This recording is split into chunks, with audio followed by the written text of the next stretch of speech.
वर्षों में संसदीय कार्यों के सुचारू संचालन के लिए संसदीय पद्धतियों और प्रक्रियाएं भी विकसित की है। संसदीय पद्धति और प्रक्रियाओं के तहत कोई भी सदस्य लोक महत्व के मुद्दों को प्रभावी ढंग से उठा सकता है, जनता की शिकायतों को प्रस्तुत कर सकता है, उनके समाधान की मांग कर सकता है और सरकार के नीति निर्धारण पर सार्थक प्रभाव डाल सकता है। अपने निर्वाचन क्षेत्र और सामान्य हित में हमारी आवाज़ विधानसभा में सुनी जाए, इसके लिए सभी उपलब्ध संसदीय साधनों का विधिपूर्वक उपयोग किया जाना चाहिए। लेकिन हमारा दायित्व है कि हम सभा के समय बुद्धिमानी और विवेकपूर्ण तरीके से उपयोग करें।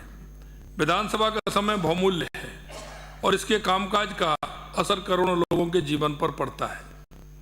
14वीं विधानसभा में 990 घंटे और 15वीं विधानसभा में 1068 घंटे का काम हुआ है। हम विधानसभा को और उपयोगी कैसे बना सकते हैं, इस पर भी विचार किया जाना चाहिए। असहमति और मतभेद लोकतंत्र के अभिन्न अंग हैं और उन्हें अभिव्यक्त करने के लिए समुचित साधन उपलब्ध हैं। मुझे गर्व है कि हमारी विधानसभा में समस्त प्रकार के विचारों और आकांक्षाओं को समान महत्व प्रदान करने की परंपरा है। हाल में ऐसे अनेक उपाय किए गए हैं जिससे संसदीय कार्य को सहज और सुव्यवस्थित बनाया जा सके। ये सदस्यों पर निर्भर है कि वे नियमों और प्रक्रियाओं का किस तरह से सदुपयोग करते हैं और व्यापक हित में सभा को सुगमतापूर्वक संचालित करने में सहायता करते हैं।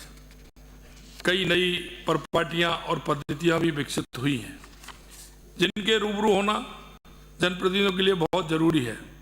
विधायक निर्वाचित होने से पहले तक तो हमारा कार्य क्षेत्र अपने निर्वाचन क्षेत्र तक ही सीमित रहता है, लेकिन विधायक निर्वाचन होकर विधानसभा में पहुंचने के बाद हमारा कार्य तंत्र को पूरे प्रदेश तक विस्तृत हो जाता है। विधायक को इस बात का ध्यान रखना चाहिए कि वो केवल अपने क्षेत्र की समस्याओं तक सीमित नहीं रहे, बल्कि संपूर्ण राजस्थान की समस्याओं पर भी अपने विचार प्रस्तुत करें। ये सदन सबका है, ये पक्ष प्रतिपक्ष का नहीं, ये सदन हमारा है।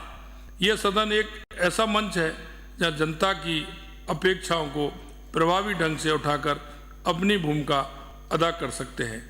आज के इस प्रबोधन कार्यक्रम से हमें कई नई बातें सीखने को मिलेंगी, जिन्हें हम अपनाकर विधायक के रूप में अपने कर्तव्यों का निर्वहन करेंगे।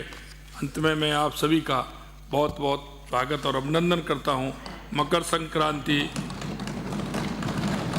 की आपको बहुत बहुत शुभकामनाएं देता हूं। नमस्कार। धन्यवाद माननीय मुख्यमंत्री महोदय, बहुत बहुत आभार। हम अभिभूत हैं, हर्षित हैं कि हमारे प्रदेश के गौरव माननीय